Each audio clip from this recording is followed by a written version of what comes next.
자, 오늘은 장기 투자에 대해서 얘기해 보려고 하는데요. 장기 투자는 이미 다들 많이 들어보셔서 잘 아시겠지만 웬만한 대부분의 일반 투자자들은 장기 투자가 잘 맞거든요.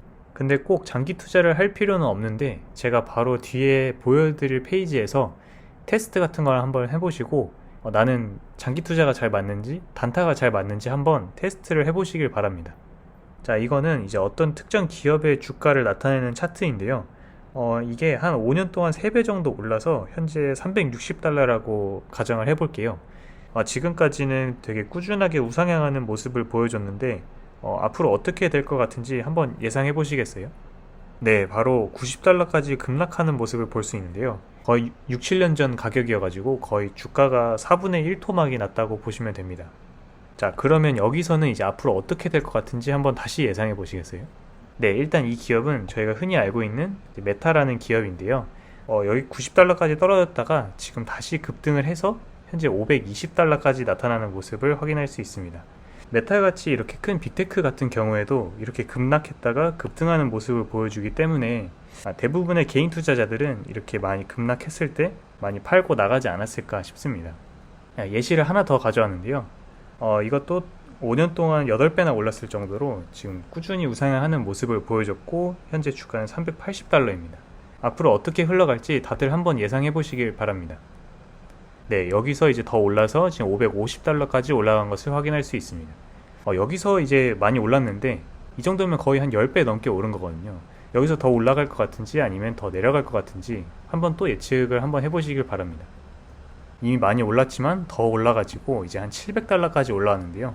여기서는 이제 좀 예상하시겠지만 네, 바로 급락을 하게 됩니다. 그래서 이제 700달러였던 주가가 170달러까지 떨어지면서 이것도 거의 한 4분의 1 토막 정도가 났던 것 같습니다. 더 하락을 할지 아니면 다시 급등을 할지 마지막으로 한번 예측을 해보시길 바랍니다. 네, 170달러에서 700달러까지 다시 급등을 하는 모습을 보여주고 있습니다. 이 기업은 저희에게도 익숙한 이제 넷플릭스라는 기업인데 아까 메타와 동일하게 넷플릭스도 되게 큰 빅테크임에도 불구하고 급락을 했다가 급등하는 모습을 보여주면서 아마 대부분의 개인 투자자들은 이쯤에서 많이 팔지 않았을까라는 생각을 해봅니다. 자, 이렇게 앞선 예시들을 보았을 때 개인 투자자는 사실 단타를 치는 게 되게 쉽지 않다고 생각을 하거든요. 그래서 웬만한 개인 투자자들은 이제 장기 투자를 해야 된다고 생각을 하는데 그럼 이제 앞으로 왜 해야 되고 그리고 이제 주의해야 될 건 뭔지 같이 한번 얘기해 보겠습니다. 네, 그래서 장기 투자가 가치 투자랑 똑같은 거 아니냐라는 말을 많이들 하시는데 제 생각에 가치 투자는 가치에 맞게 매매가 이루어지거든요. 그래서 좀 저평가된 주식을 샀다가 이제 주식이 올라서 이제 적정 가치에 도달했다. 그러면 이제 매도를 진행하거든요. 적정 주가에 올라가는 주기가 만약에 일주일이면 일주일 만에 바로 팔아버리는 게 가치 투자거든요. 장기 투자와 다르게 시간의 개념이 적용되지 않습니다. 그래서 이 개념을 먼저 한번 잡고 가시는 게 좋고, 자, 그러면 장기 투자는 최소 몇 년 정도를 투자해야 장기 투자라고 할 수 있을까? 제가 어떤 자료를 가져와 봤는데 이제 국내 투자자들의 보통 평균 보유 기간은 길어야 2달 정도고 미국인들의 평균 주식 보유 기간은 이제 5개월 정도라는 것을 확인할 수 있습니다. 근데 일반적으로 주식의 대가들은 6년 정도 이상 보유를 해줘야 장기 투자다 라고 말을 많이들 합니다. 자, 그래서 예시로 워렌 버핏의 예시를 들고 왔는데요. 10년 이상 보유할 생각이 없으면 단 10분도 보유하지 마라. 이렇게 말할 정도로 워렌 버핏은 되게 길게 주식들을 가져가는 것으로 유명한데요. 그래서 35년, 30년 이렇게 되게 길게 가져가는 것으로 유명합니다. 근데 워렌 버핏도 무조건 장기 투자를 하는 건 또 아니어서 TSMC 같은 경우에 3개월 정도 보유하고 바로 팔아버렸던 기록이 있는데요. 물론 뭐 지정학 리스크 때문에 팔았긴 하지만 버핏이라고 해서 무조건 장기 투자하는 건 아니다 라는 걸 말씀드리려고 가져와 봤습니다. 자, 그래서 장기 투자는 길게 가져가면 무조건 좋은 거냐 하실 수 있는데 많이들 갖고 계시는 카카오 주식의 이제 주가를 한번 확인해 보시면 이것도 급등을 했다가 이제 급락을 하는 추세여서 이 정도면 거의 한 10년 정도의 기간인데 거의 수익률이 없는 것을 확인할 수 있습니다. 장기 투자에서 투자 기간도 물론 중요하지만 제 생각에 종목 선정이 더 중요하다는 생각을 합니다. 그래서 앞에 카카오처럼 만약에 종목을 잘못 골라서 장기 투자를 했다면 오히려 물릴 수도 있는 상황입니다. 그래서 대부분의 개인 투자자들은 물리게 되면 강제로 장기 투자를 하는 모습을 확인할 수 있습니다. 근데 사실 대부분의 개인 투자자가 장기 투자가 잘 맞는 이유가 따로 있습니다. 언제 주가가 오를지 예측할 수 있는가, 여기에 대해서 저는 모두가 주가가 언제 오를지 예측할 수는 없다고 생각하는데, 근데 개인 투자자는 시간이라는 제일 큰 장점을 가지고 있거든요. 왜냐하면 기관 투자자들은 정해진 기간 내에 매도를 하고 수익률을 끌어올려야 되기 때문에 어쩔 수 없이 이제 매도를 해야 되는데, 개인 투자자들은 그럴 필요 없이 그냥 주가가 올랐을 때 매도하면 되기 때문에 시간에 자유롭게 매매를 할 수 있다는 점이 장점이어서 장기 투자가 잘 맞는다 생각을 합니다. 그리고 저를 포함해서 대부분 10% 정도 주가가 빠지면 되게 팔아버리고 싶잖아요. 이렇게 주가가 급락하거나 급등하면서 마음이 이제 흔들리는 것보다는 그냥 심리적으로 안정감을 가지고 장기 투자를 하는 게 더 좋은 전략이지 않을까라고 생각을 합니다. 그리고 마지막으로 재빠르게 대응할 수 있는지인데요.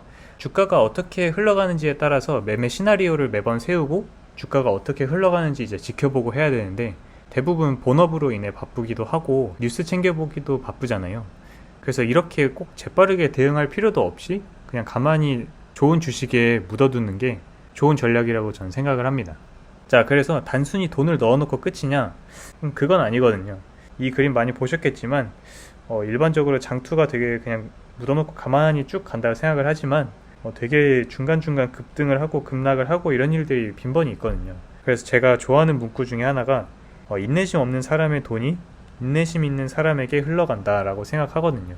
그래서 꼭 이렇게 제가 떨어졌을 때 팔면은 그 다음날 귀신같이 올라가고 하거든요.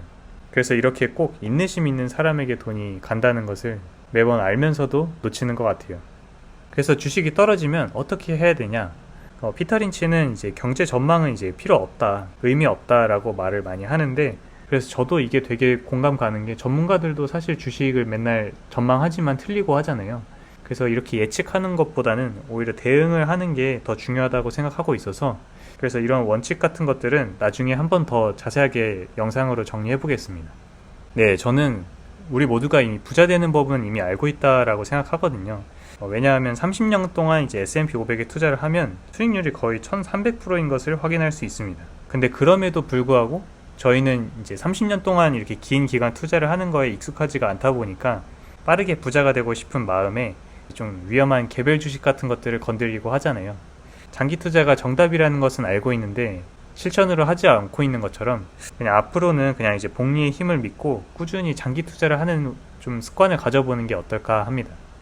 네, 그래서 오늘의 결론은 첫 번째로는 이제 떨어지더라도 흔들리지 않는 인내심을 갖는 게 제일 중요하고, 그리고 10년, 20년 이렇게 길게 꾸준히 가져가도 수익률을 가져다 줄 수 있는 좋은 종목을 고르는 게 제일 중요하다고 생각하거든요.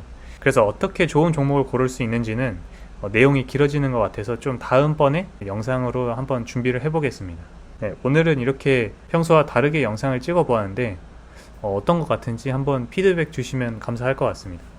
네, 오늘은 이제 장기 투자에 대한 좀 마인드 관련된 영상을 좀 정리를 해봤고, 오늘 영상도 이제 도움이 되셨다면 좋아요 부탁드리고, 궁금한 내용은 댓글로 달아주시면 감사하겠습니다.